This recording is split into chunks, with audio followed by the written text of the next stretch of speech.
तो आई में youngest third mister की इस वाले एपिसोड की शुरुआत वहीं से होती है जहाँ पिछले बार हम लोग को दिखाया गया था अपने उस तरफ डिविनिकल के लीडर ने उसका ट्रम्प कार्ड चल दिया था, जिसके बारे में ठीक ठीक से एक्सप्लेन करते हुए इस वाले एपिसोड की शुरुआत होती है। तो आप कहे कि बाबू भैया इस ट्रम्प कार्ड के अंदर मौजूद है 30 लेजेंडरी मास्टर जिनका एक पर्टिकुलर तरह के स्पेल के इस्तेमाल करके जीएनसी यानी कि मुर्दा लाशें बनाया गया है, जिनको आप इवन एक बार समन कर लेने के बाद ये डिविनिकल के लीडर खुद भी ठीक ठीक से कंट्रोल नहीं कर पाता है। अब इस बात को बोलने के साथ साथ ही वो मुर्दलासों में से जैन से एक मास्टर ने अपनी अंकों पर इतना फास्ट हमला किया कि अपनी अंक को उसने 2 हिस्सों में फाड़ डाला था, लेकिन लकीली वो एक आफ्टर इमेज था। लेकिन अब उस बार से बाल बाल डॉच करने के बाद ही अपने अंक देखता है उसके पीछे 3 और मास्टर पड़ चुके हैं, जिनसे भी अब डिफेंड करके अपने अंक थोड़ा बहुत संभालने की कोशिश करता है। तब वो क्या देखता है उसके ऊपर और 3 मास्टरों ने हमला ऑलरेडी कर दिया है, जिनसे भी आप लेकिन अपने अंग अच्छे से निपटते निपटते एक मुर्दलासे का हाथ भी काट देता है, जिससे अब ऑब्वियसली वो मुर्दलासे वो लोग पेन महसूस नहीं कर पा रहे और वो लोग रुके भी नहीं। जिस चीज को देख के अपने अंग एक और तरीका निकलता है जो कि था पॉइजन। तो आप जैसे देख सकते हो अपनी अंग ने पॉइजन सप्रेशन बाइंड का इस्तेमाल करके इन मुर्दलासों से निपटने की कोशिश जब कर रहा था, तब उस दौरान अपने डिविनिकल का लीडर अपने व्हाइट स्नेक के पास आ जाता है। यह कहते हैं कि व्हाइट स्नेक ये फॉरबिडन 5 एलिमेंट बाइंड है, इसमें फंस जाने वाले बंदे कभी भी खुद से आजाद नहीं हो सकते। अगर कोई हेल्प न करे तो चुपचाप मेरा सिक्योरिटी बन जा, मैं तेरा अच्छे से इस्तेमाल करूंगा। जिसका लेकिन जब मैं उससे अपना व्हाइट स्नेक कहता है कि तू अगर सच में मेरे को एक सिक्योरिटी बनाना ही चाह रहा है ना, तो बना ना, रोक कौन रहा है तेरे को? तुझे क्या लग रहा है इस चीज का पता नहीं चलेगा क्योंकि तू इतना ही बस सिर्फ मैनेज कर सकता है। यह बात बोलने के बाद अपना व्हाइट स्नेक अपने यंग के लिए ठीक ठीक से मतलब समझाने लगता है कि किस तरह अपने डिविनिकल का लीडर उन शिकगमियों को समन करके खुद ही एक बाइंड में पड़ चुका है, क्योंकि पहले तो बहुत सारे मुर्दलासे जो कि सांस नहीं ले सकते हैं, खुद का अपना इंटरनल एनर्जी नहीं है। तो इसका मतलब वो लोग अपने डिविनिकल के लीडर का इंटरनल एनर्जी इस्तेमाल कर रहा है, जो कि इन रिटर्न अलाउ करते हुए उन मुर्दलासों को कंट्रोल करने के लिए इन डिविनिकल के लीडर को। इस वजह से अपना डिविनिकल का लीडर खुद भी अभी रिलैक्स्ड नहीं है। जिस बात को सुन के उससे अपना डिविनिकल का लीडर भी एक्नॉलेज करता है कि अच्छा तो तेरे को भी इस जीएनसी टेक्निक के बारे में थोड़ा बहुत कुछ पता है। हाँ, लेकिन तुझे शायद ठीक ठीक से पता नहीं होगा किसी भी सोल को समन करके फ्लेश के अंदर बाइंड करना ये सिंपल इनफ है, लेकिन अगर वो फ्लेश और सोल दोनों अलग अलग हो तो रिजेक्शन हो सकता है। इसके जगह तू अगर सेम पर्सन के सोल को ही मार के उसके बॉडी में समन करना चाहता है, तब वो समन पर्सन खुद समन हो जाने के बाद एक मुर्दला से बन जाने के बाद खुद कास्टर को ही रिजेक्ट करने लगता है। लेकिन इसका सोल्यूशन इस डिविनिकल के लीडर के प्रेडिसेस्टर ने यानी कि एंसेस्टर ने ऑलरेडी ढूंढ के समन के सोल के विल और रीजन को सप्रेस कर दिया है, जिससे मुझे पर्सनली केयरफुल तरीके से समन करने के बाद इनको कंट्रोल करने की कोई जरूरत नहीं है। लेकिन अब इस बात सुन के उस तरह अपना व्हाइट स्नेक कहने लगता है कि तुम डिविनिक कल्ट के हरामजादो इवन अपने कल्ट की मास्टर के डेथ के बाद उनको स्लेव बना के रखे हो। जिस बात को छोड़ के वो फिर भी मुर्दला से ही, तो वो लोग इंटरनल एनर्जी कहाँ से इस्तेमाल करेंगे? वो तो तुझसे ले रहा है ना, तेरा इंटरनल एनर्जी खत्म होने ही वाला होगा। जिस बात के लेकिन अब जब मैं उस तरह वाला डिविनिकल का लीडर कहता है कि हाँ एक प्रॉब्लम तो था, लेकिन हमारे कल्ट ने इसके ऊपर कुछ ज्यादा ही अच्छे से रिसर्च करना शुरू कर दिया था, जिस तरह हम लोगों ने डिस्कवर किया कि डिविनिक एनर्जी सप्लाई करने के लिए ऑब्जर्व करना पड़ेगा कहीं से। इन अनदर वर्ड हम लोगों ने किसी और बंदे की डिविनिक एनर्जी को ऑब्जर्व करके इन मुर्दलासे के सोल के अंदर स्टोर करने के तरीके ढूंढ निकाला था। जिस बात को लेकिन आप सुन के उस तरह व्हाइट स्नेक को विश्वास ही नहीं होता। वो पूछता है कि ये बिन क्या पॉसिबल भी हो सकता है? जिसका जवाब अपना डिविनिकल का लीडर देता है कि एक्चुअली हाँ ये पॉसिबल हो सकता है, लेकिन ये तरीका इनकी डिविनिकल ने नहीं बनाया, बल्कि ये तरीका आया है वो जो so called heaven swallowing triads था ना, जिनको शॉर्ट घोस्ट ने मार गिराया था, उनके रिमिनेंस को हमने पहले सिक्योर किया। उसके बाद उनके सोल को समन करके तरीका निकाला ऑब्जर्वेशन टेक्निक का, जिस टेक्निक को ही इन सामान को ही मुर्दलासो के सोल में इंग्रेव करने के बाद ये लोग किसी और से डिमोनिक एनर्जी को ऑब्जर्व करके अपने इस डिमोनिकल के लीडर के कंट्रोल में रह के भी अपने मार्शल आर्ट और खुद के एग्जिस्टेंस को बनाए रख सकता है। सिंपल सा मीनिंग है भाई, इनके कल्ट में जो लो लेवल के डिमोनिक कल्टिवेटर है उनके एनर्जी को ये लोग ऑब्जर्व कर रहे हैं और उसी का इस्तेमाल करके अपनी यंग के साथ लड़ाई कर रहा है। वो भाई ये क्या है भाई, ये डिमोनिक कल्ट क्या है? जो बात अपना व्हाइट स्नेक भी कहता है कि अबे तुम इंसेन हरामजादो, तुम लोग का क्या जिंदा या मुर्दा मतलब किसी का भी फिक्र नहीं, तुम लोगों के पास सच में डेथ छोड़ो एक लिविंग का भी रिस्पेक्ट नहीं है। जिस बात का लेकिन जब मैं उससे अपना डिमोनिकल का लीडर कहता है कि किसने सोचा था एक रेत बॉम्ब जो कि बनाई है रीजनमेंट से एक इविल स्पिरिट वो सेंटीमेंट दिखाएगा। अबे जिंदा हो या मुर्दा हो, ये लोग जो डिवाइन पाथ को सर्व कर रहे हैं, ये इनको जो मौका मिला है इनके लिए ही इन लोगों को ग्रेटफुलनेस हो करना चाहिए। खैर तो जैसा कि रेत बॉम्ब इस चीज को समझ नहीं पाएगा और दिखने में ऐसा लग रहा है तो विलिंगली मेरा एक सिक्योरिटी नहीं बनने वाला है, हाँ तो मैं फोर्सफुली इस काम को करूंगा। यह बात बोलते हैं जैसे कि देख सकते हो अपने डिमोनिकल के लीडर ने अपने व्हाइट स्नेक के माथे में अपने हाथ को आर पार कर दिया था। तो इस पॉइंट में मेरे को कुछ कहना है। मेरे को लगा था ये जो बेस्ट 30 डिमोनिकल के मतलब लेजेंडरी मास्टर्स है, इन लोग का इस जिंदगी मतलब वर्स्ट है। इनके डेथ के बाद भी इन लोग को किस तरह रखा जा रहा है, पूरी तरह से स्लेव, सारे विल को सप्रेस किया जा रहा है, सोल बॉडी सब कुछ जो तो है। लेकिन अब जेनरेशन बाय जेनरेशन जो लो लेवल्स के डीमन होंगे वो लोग मतलब मर चुके होंगे, उसके जगह क्या पता चल रहा है लो लेवल्स डीमन का तो और भी खस्ता हालत है भाई। वो लोग इनके लिए खाना है। समझो इन 30 मास्टर को एग्जिस्टेंस में रखने के लिए उन डीमन्स के एनर्जी को इनको फीड किया जाता है, स्टोर किया जाता है। ऑब्वियसली लीक होंगे तो बार बार again and again low levels के डीमन की एनर्जी को इनको फीड किया जाता है। इसी तरह भाई सबसे वर्स्ट नसीब या एग्जिस्टेंस में आप रह सकते हो अगर आप इस डिमनिक कल्ट में रहो तो। जिस बात को छोड़ के आप आते हैं स्टोरी में जहां अपने डिमनिक कल्ट का लीडर अपने व्हाइट स्नेक के वो जो माथे में हाथ आर पार कर दिया था ना, वो करके वो एक्चुअली अपने व्हाइट स्नेक के स्पिरिचुअल एसेंस को फोर्सफुली एक्सट्रैक्ट करने की कोशिश करा था।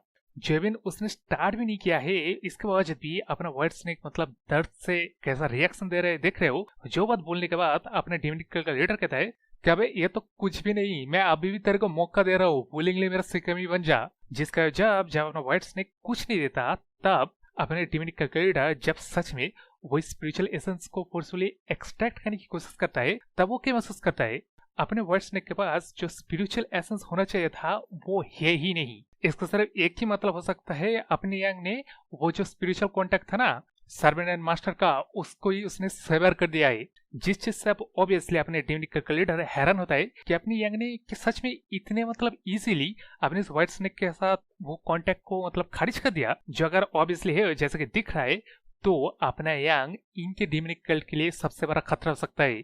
तो वो अब फुल फोकस करेगा इनको डिस्ट्रॉय करने में।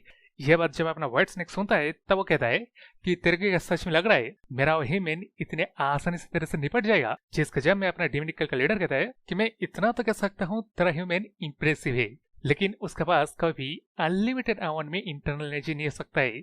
जैसे कि मेरे 30 मुर्दा लाशों के साथ है जो कि थकता नहीं, जिसके इंटरनल एनर्जी एंडलेस है। जिस बात के साथ अब हम लोग को अपने यंग को देखा जाता है जो कि इनके साथ लड़ाई करते करते कुछ चीजों को पता लगा लिया है, जैसे कि इनके हाथ पर कर देने के बाद इन लोग का नंबर एक्चुअली डिक्रीज नहीं हो रहा है और ना ही इनके परफॉर्मेंस। उसके ऊपर से ये मुर्दला से इवन प्रोटेक्टिव ची का भी इस्तेमाल कर सकता है। इस वजह से इनको मारना और ज्यादा टफ हो गया है, लेकिन मारने के लिए या नहीं तो इनके सर को करना पड़ेगा या नहीं तो हार्ट को, जो अगर वो एक एक करके करने की कोशिश करेगा तब कुछ ज्यादा ही टाइम चला जाएगा और एनर्जी भी।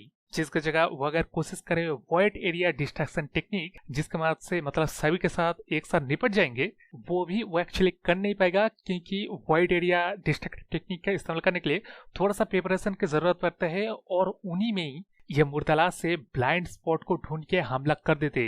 जिसमें भी अपनी यंग ने एक चीज नोटिस किया, ये मुर्दला से इंस्टिट्यूशनली कम कर रहा है, मतलब वो जो ह्यूमन लाइक कोऑर्डिनेशन करके होता ना तो अपने यंग तो कब करने पड़ जाता। जिस वक्त छोड़ के अब अपने यंग के पास सिर्फ एक ही तरीका बच जाता है कि वो अपने 12 के 12 मेरिडियन को एक साथ खोल दे, जिससे इतना ज्यादा इंटरनल एनर्जी निकलेगा कि ये लोग ओवरवेलम हो जाएंगे और वहीं पे निपट जाएंगे आसानी से। लेकिन उसके बाद जो आफ्टर मैथ होगा, यानी कि अपनी यंग एकदम ही कमजोर पड़ जाएगा, वो सुन भी नहीं पाएगा, कई सारे साइड इफेक्ट्स हो जाएंगे, जिसका फायदा उठाते ये डीमोनिक कल्ट का कोई भी बंदा उसको मार सकता है। लीडर तो एमनी सामने खड़ा ही है, जिस वजह से ये भी एक ऑप्शन नहीं बनता।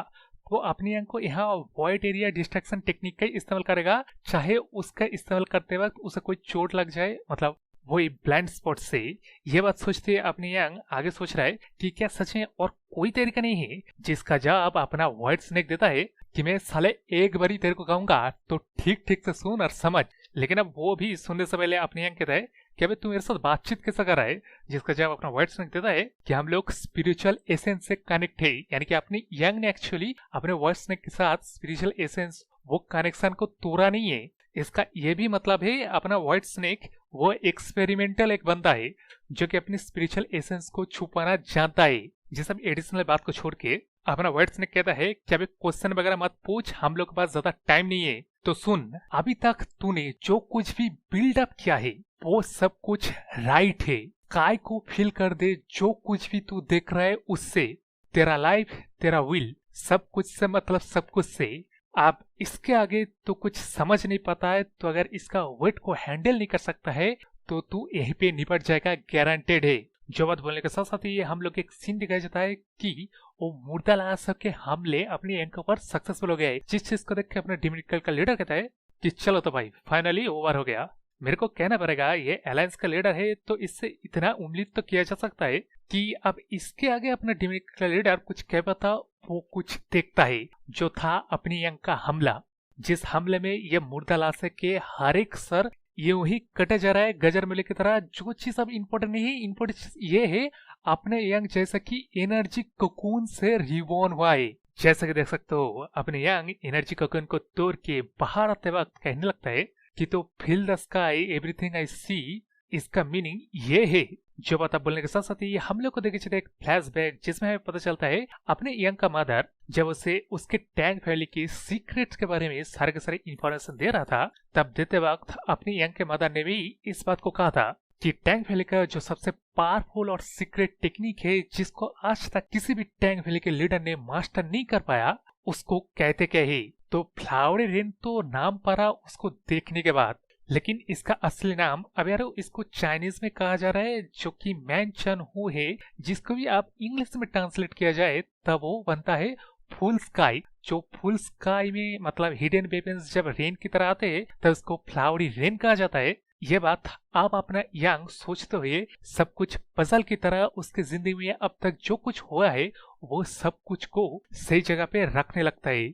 जैसे कि अपने ब्लैक डेथ अलायंस के लीडर ने उसके जो अपने अंडरस्टैंडिंग को ट्रेजरी में मतलब लिख के रखा था टेक्निक के रूम में, उसमें भी ऐसा ही एक बात था जो कि था हर एक मार्शल आर्ट का एसेंस उसके नाम में छुपा हुआ है। यह बात उसके पिछली जिंदगी के मास्टर ने भी कहा था कि चाहे कोई भी मार्शल आर्ट क्यों ना हो, उसके एसेंस को अगर तू स्वॉर्ड्समैनशिप में कैप्चर कर सकता है तब वो टेक्निक स्वॉर्ड्समैन टेक्निक बन जाता है। जो आप चीज जानने के बावजूद भी अपने यंग ने 3 बार ये बात को सुना था, उसके बाद भी अपनी यंग ने फोकस किया ये टेक्निक का फॉर्म किस तरह है, ये टेक्निक लॉजिक से किस तरह मतलब परफॉर्म किया जाता है, सिर्फ उसको ऊपर ही। मतलब इनके फैमिली का पहला एंसेस्टर इनविजिबल गेस्ट किस मोटिव से इस टेक्निक को बनाया था, इस चीज के ऊपर ही अपनी यंग ने फोकस किया था, जो चीज एक्चुअली होना ही नहीं चाहिए था।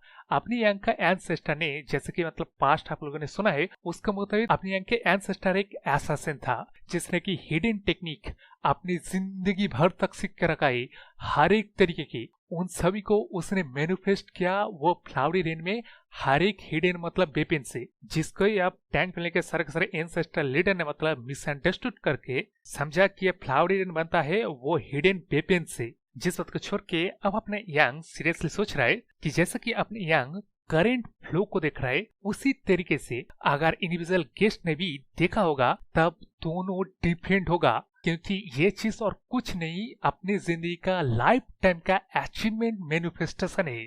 यानी कि वही सिंपल सी बात है, इंडिविजुअल गेस्ट ने अपनी हिडन वेपन्स के फ्लो को देखा होगा, लेकिन अपने यंग के लिए उसने जो जिंदगी भर तक तलवारबाजी किया है, स्वॉर्ड्समैन सीखा है, वही लेंथ को उसे देखना चाहिए और उसी को ही मैनिफेस्ट करना चाहिए। जो बात आप सोचते अपने मन में सोच रहे कि उसे रेनिंग फ्लावर सूट नहीं करता, बल्कि उसको तो सूट करेगा फिल द स्काई में शॉर्ट समन फुल स्काई ब्लूम। तो यारो यही की था शायद, जिसको अपने व्हाइट स्नेक ने अपनी यंग को बता दिया, और अपनी यंग ने भी समझ के अपना वर्जन वाला cloud rain the ultimate technique को क्रिएट भी कर दिया। लेकिन अब इसके साथ साथ ही बचा है डिविनिक कल्ट का लीडर और उसका गॉड लाइक एंसेस्टर, जिनसे तब ऑब्वियसली अपने यंग फाइट करेगा अगले वाले चैप्टर में। तुम इस चैनल को सब्सक्राइब कर लीजिए ऐसे एपिसोड को पाने के लिए, और लाइक शेयर कमेंट सब्सक्राइब करना भूले तो बाय।